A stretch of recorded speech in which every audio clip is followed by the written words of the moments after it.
Metering modes. You got so many different options on the back of your camera, and each one of them will yield different results in the exact same lighting scenario.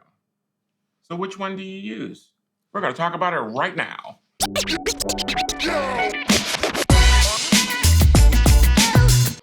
What's going on, and welcome back to the channel. My name is Jerry. This is Capture Craft. We talk about camera stuff. And today, specifically, we're gonna be talking about light metering. More specifically, we're gonna be talking about the internal light meter in your camera, right? So, before we get into that, I always like to check in, see how everybody's doing. You know, we're coming off of winter time. We're getting ready to get into spring. It's getting ready to be pretty. The winter's pretty too sometimes. You know, you get that nice blanket of snow. That's all peaceful and quiet out there. And then you get cars driving on and it just looks like crap, right?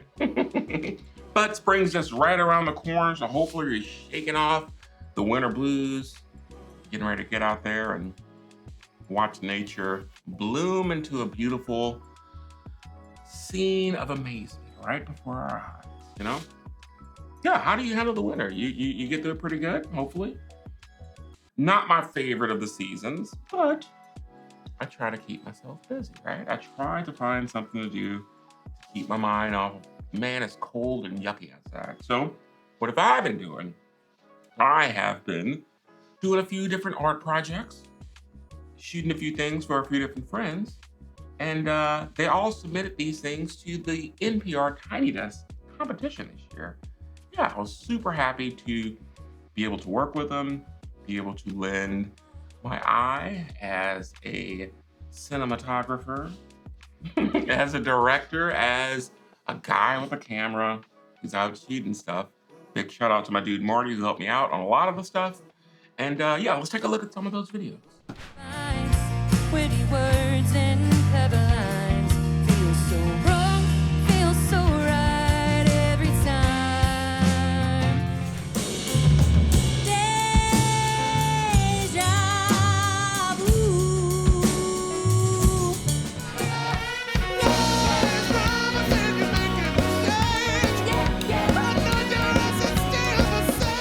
Yeah, those guys are super great. If you could, if you want, if you like what they're doing, give them a follow. I'm sure they'll appreciate it. They won't even know I said that. You ain't even gotta tell them that I sent you. But enough about that. We are here to talk about light metering. Light metering in your camera. How the camera knows, or interprets, I should say, the scene that it's shooting. So you're gonna have the big three, what I call the big three. You're gonna have multi-metering, you're gonna have center weighted average, you're gonna have spotlight, right? And then you may have a couple of bonus modes on your camera. We may touch on those, we may not, but for the most part, the big three will get you where you need to be, right? Let's say it. The big three will get you where you need to be.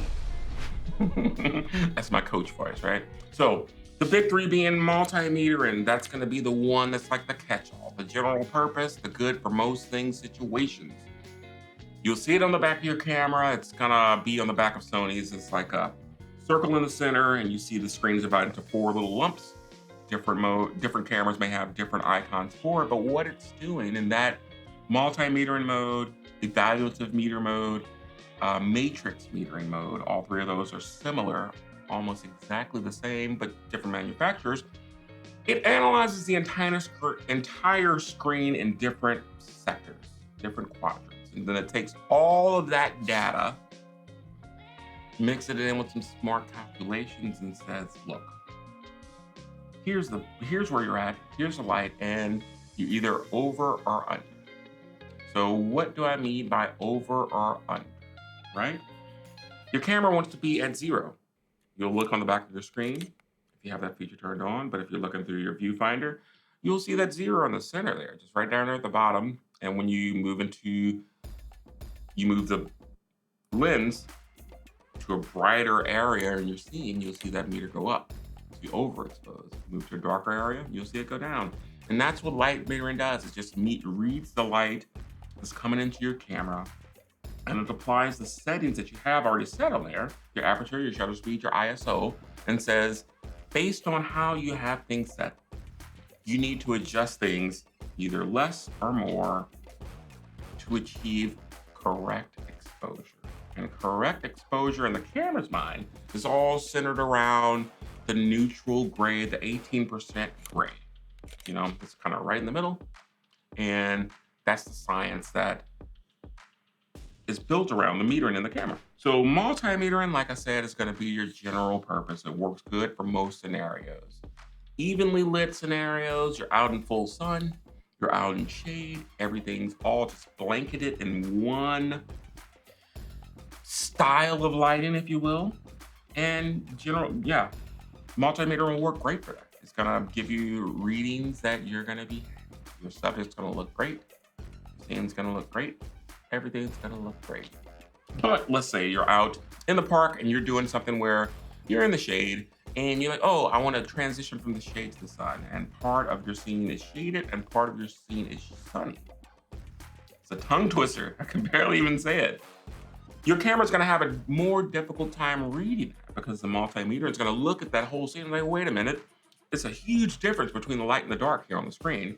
And either it's gonna be underexposed or overexposed because it can't take into account everything. And more than likely, your subject, if it's a human, is gonna miss the mark on that completely. So we get in there and we switch it from multimetering to center weighted average. And that's gonna focus on what's directly in the center of your screen. So if you're shooting portraits, you're shooting macro photography, you're in difficult high contrast lighting situations, center weighted average will focus just mostly on the center. It'll take into consideration some of the surrounding area that's coming into the scene, but for the most part, straight down the middle, it'll give you a light reading and it'll say, hey, you're either good to go or you're not. So one of the cool things that'll happen with, let's say, a backlit subject when you're shooting is the light coming in through the back is going to be a ton of light. It's going to be coming right towards your camera's sensor. And your camera's going to be like, whoa, that's a lot of light. So it's going to want to stop down. It's going to want to come down to zero based on the brightest thing in the room if you're using multimetering, right? So you switch to center rated average and you tell the camera to ignore the surrounding area. And your camera's like, all right, but that's really bright. And you're like, yeah, that's really bright, but I can't see my subject. And that's what center weighted average is gonna get you. Sometimes you have to focus on the one spot that you want to be correctly exposed. You're gonna sacrifice the rest of the scene depending on the situation. You know, if it's a controlled situation, you'll never have to do that, right? But if you're doing something where you're covering an event, it's your kid's first steps, your dog just stood on its hind legs and danced for the first time. I don't know, I can't think of all the scenarios, but it may be a scenario when the subject is in front of a light source that's super, super bright and not enough light is falling on the front of your subject.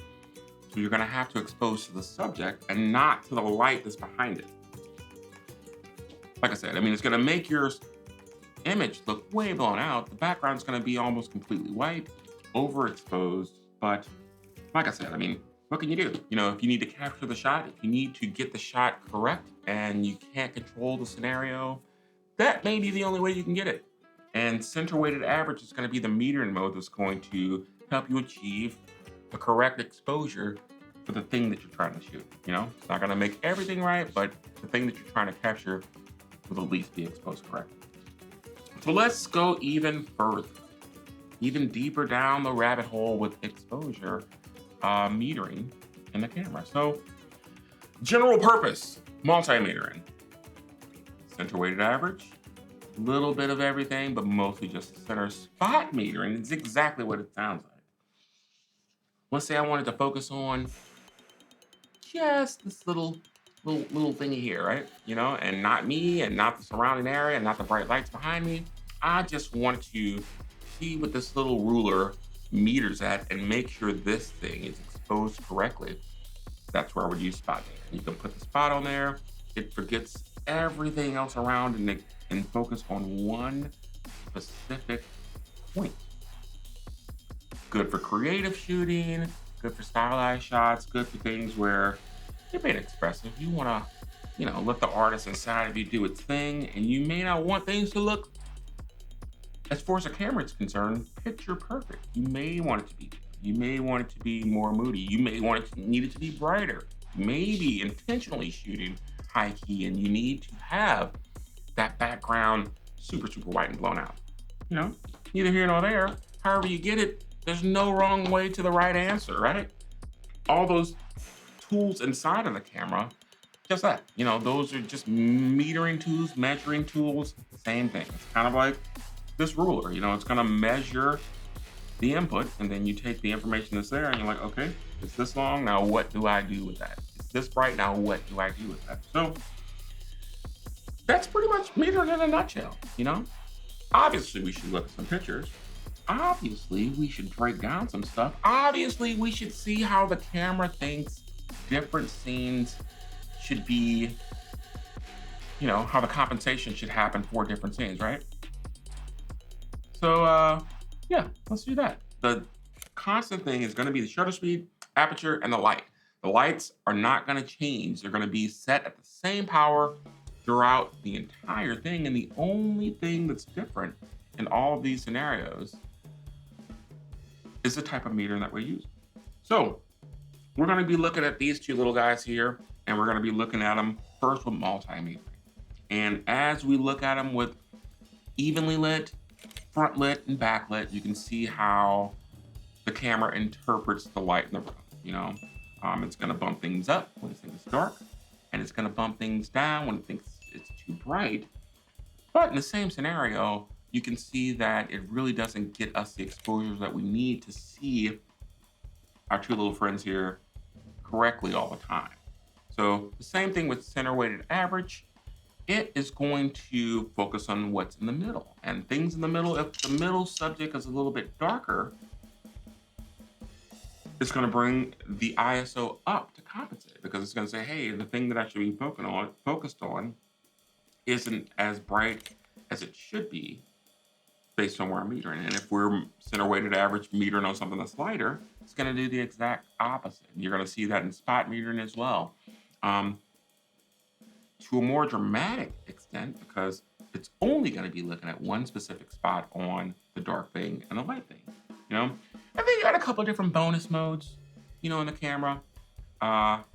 Screen average, super similar to multimetering, just less smart, right? It just looks at the screen, says this is the brightest, this is the dimmest, and here's where you should be if you want to be in there. Not bad, but you know, with multimetering doing it a little bit better, or more, dare I say, a lot better, you know, I don't really see a mode or a time or a situation where I would use screen average over multimetering. Now, there could be a time, and if you are a person that has a screen average metering mode on your camera that you love, tell me why.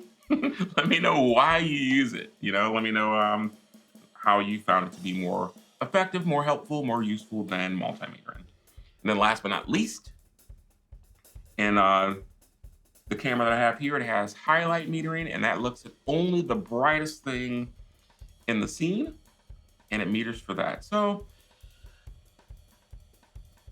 if you're taking pictures outside in the super bright sun, and you want to make sure you're not blowing out something that's white or a lighter tone, buildings, clouds, things like that, turn on your highlight meter and it'll keep those highs in check. You know, it's going to make things appear a little bit darker on your screen, but it's mainly preserving the highlights only. So, you know, you can possibly get back into it in post, do a little magic and bring something up in there and have a really cool looking photo. But again, you know, depending on how you set your metering up, will affect the photo, will affect what your camera thinks it's doing. You know, like I said, it always wants to be back in that middle zone at 0. And depending on how you have it read the scene, you know, it could say we're either overexposed or underexposed, and it's all just because we told our camera to look at things differently. So why is metering important? Why do you give a crap? You know? Because, like my buddy Lincoln says, you gotta get off of auto.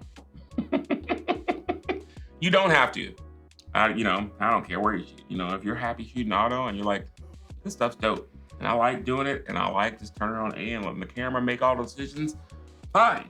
I used the car analogy before. We get in our car, we hit drive, and we go. We don't have to get out and back in the early 1900s and crank to start an engine and use, a clutch to shift the gears.